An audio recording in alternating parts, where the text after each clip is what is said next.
करता है तो ना किसी गैर के सामने झुकता है, ना गैरुल्लाह के सामने झुकता है, ना शम्सो कमर के सामने झुकता है, ना शजर व हजर के सामने झुकता है। मुसलमान ये कहते हैं हम सर कटा तो सकते हैं मगर अल्लाह के अलावा किसी के सामने सर झुका नहीं सकते। बोलो हमारी शान। आका ने पहला निकाह किया खदीजतुल कुबरा से, 2 निकाह पहले हो चुके थे। 2 निकाह जोर से बोले पहले हो चुके थे। बेवा थी, सरकार ने 25 साल की उम्र में निकाह किया। खदीजतुल कुबरा की 40 साल की उम्र है। आज अगर किसी जवान से कहो तुझे ऐसी औरत से निकाह करना है जो बेवा है तो मना कर देगा, तुझसे 15 साल बड़ी है तो मना कर देगा। आखिर वो नबी जिसके चेहरे को कुरान ने बददुआ कहा, जिसकी आंखों को माज़ागल बसर व मा तग़ा कहा, जिसके चलने को कुरान ने बयान किया, जिसकी मुस्कुराहट को कुरान ने बयान किया, जिसके किरदार को कुरान ने बयान किया, उसने खुद से 15 साल बड़ी औरत से निकाह किया, जिसके पहले 2 निकाह हो चुके थे, जिसके पहले 2 अक़द हो चुके थे। जानते सरकार ने बेवा से निकाह क्यों किया? इसलिए कि मक्का के लोग कहते थे बेवा मनहूसा होती है, बेवा मनहूसा होती है।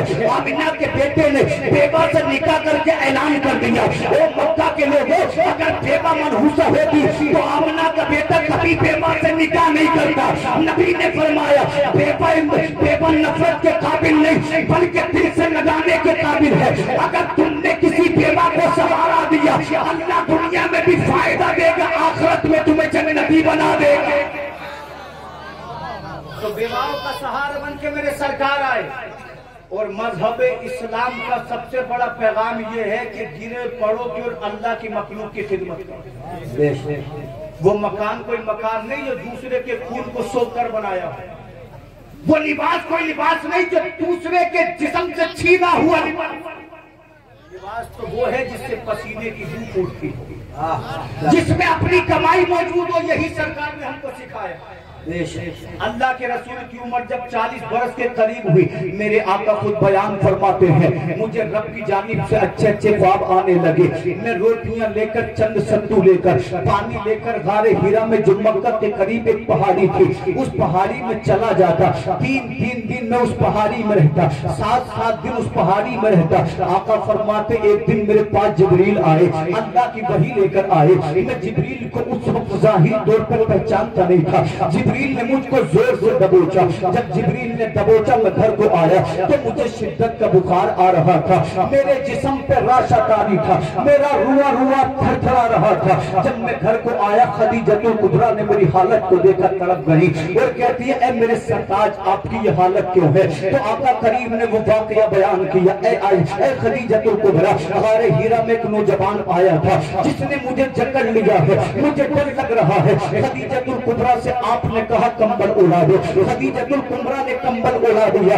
मेरे सरकार की बारगाह में आपकी ज़ौजा ने हाथों को जोड़कर कहा था ऐ मेरे सरताज आपको फिक्र करने की जरूरत नहीं है, आपको गम करने की जरूरत नहीं है, इसलिए कि आप तो यतीमों के लिए सहारा बनकर आए हैं, आपको गरीबों को खाना खिलाते हैं, आपको बेवाओं का सहारा है। खदीजतुल कुबरा ने कहा था ऐ मेरे शोहर जो बेवाओं का सहारा बनता है अल्लाह उसके साथ कभी बुरा नहीं करता। जो यतीमों के सर पे करते शफकत रखता है अल्लाह उसके साथ कभी बुरा नहीं करता। ऐ लोगों मुस्तफा का पैगाम ये है अल्लाह अगर तुम्हें ताकत दे कभी किसी गरीब का दिल न दुखाओ, कभी किसी गरीब का बुरा न करो, कभी किसी गरीब के मकान पर नजर लगाओ। अल्लाह अगर तुम्हें ताकत दे गरीबों के आंसू पोंछ दे अल्लाह तुम्हें कामयाब बना देगा। बेवाओं का सहारा बन जाओ अल्लाह तुम्हें कामयाब बना देगा।